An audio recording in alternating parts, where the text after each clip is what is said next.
मिनिटात 30 बातम्या. Powered by बाबा जाधव मसाले, खजिना मराठी चवीचा. अस्सल खा, अस्सल रहा.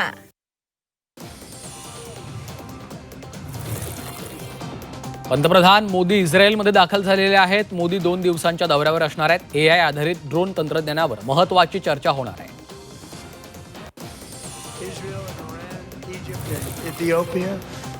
ऑपरेशन सिंदूरवर अमेरिकेचे राष्ट्राध्यक्ष ट्रम्प यांनी मोठा दावा केला.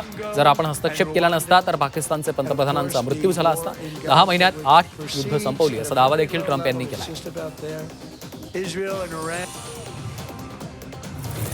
मुख्यमंत्री योगी जपानच्या दौऱ्यावर आहेत. पायाभूत सुविधा प्रकल्पांवर मित्सुई आणि कोनोइक ट्रान्सपोर्ट सारख्या आघाडीच्या कंपन्यांशी त्यांची चर्चा होणार आहे.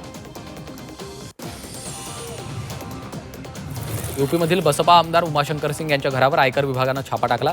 कागदपत्र आणि इलेक्ट्रॉनिक उपकरणांची तपासणी केली.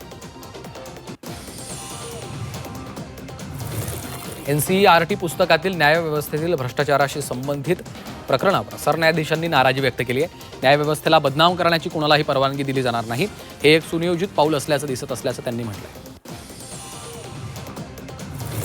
भंडाऱ्यातील तुमसर नगर परिषदेत 28 पदांपैकी 19 पदं रिक्त आहेत.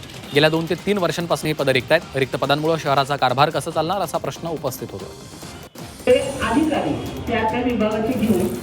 कोल्हापूरच्या महापौर रूपाराणी निकम यांनी माझं शहर माझी जबाबदारी या विशेष मोहिमेची घोषणा केली.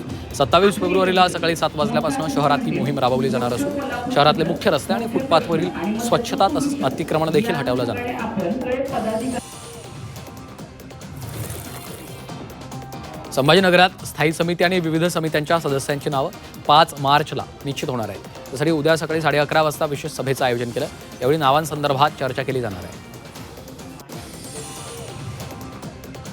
पुणे जिल्ह्यातील 728 ग्रामपंचायतींवर माजी सरपंच प्रशासक म्हणून राहणार आहेत. मुदत संपणाऱ्या ग्रामपंचायतीवर आता सरकारी अधिकाऱ्यांच्या ऐवजी थेट ग्रामपंचायतीचे सरपंचच प्रशासक म्हणून नियुक्त केले जाणार आहेत.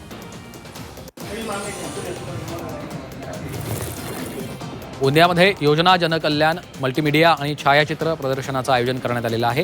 राज्य शासनाच्या विविध लोककल्याणकारी योजनांची माहिती थेट नागरिकांपर्यंत पोहोचवण्यासाठी हा उपक्रम राबवण्यात येतोय.